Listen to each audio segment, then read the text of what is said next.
এগুলা কি হিসাবে বিক্রি করেন? এই তো 10 টাকা 5 টাকা। আমার এখান থেকে 10 টাকা দেন।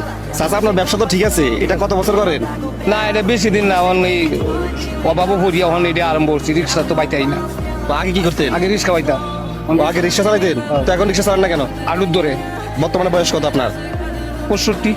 দৈনিক কত টাকা লাভ থাকে চালান থুইয়া? এই 200-300 টাকা আছে, হ্যাঁ আছে কষ্ট মষ্ট দিয়ে। তো আপনার 200-300 টাকা দিয়ে সংসার চলে? কত গরিব আনা সুরতের ডাইল দেখায় উঠতে থাকি। মজা আছে। কত লাগে? নেন 10 টাকা নেন। কেউ আপনার কাছ থেকে আচার খাইছে, খাওয়ার পর আপনাকে 10 টাকার আচার 20 টাকা দিচ্ছে অথবা 50 টাকা দিচ্ছে, এরকম কেউ কখনো দিছে? না। কখনো দেয় নাই? না। দাম আমি প্রথম দিলাম 50 টাকা দিলাম। খুশি তো আপনি? খুশি। আচ্ছা, ব্যবসা চালান বাড়ানোর জন্য আমি আপনাকে 500 টাকা দিলাম না, এটা দিয়ে ব্যবসা চালান বাড়াবে না?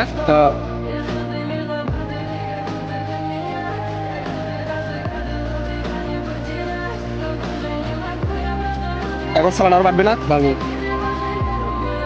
খুশি তো আপনি?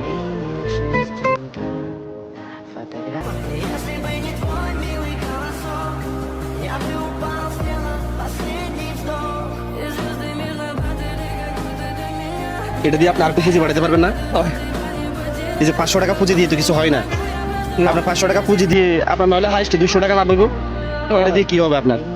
ও তো গরিব আনা সুরতের ডাইল ভাত খায়া করে থাকি।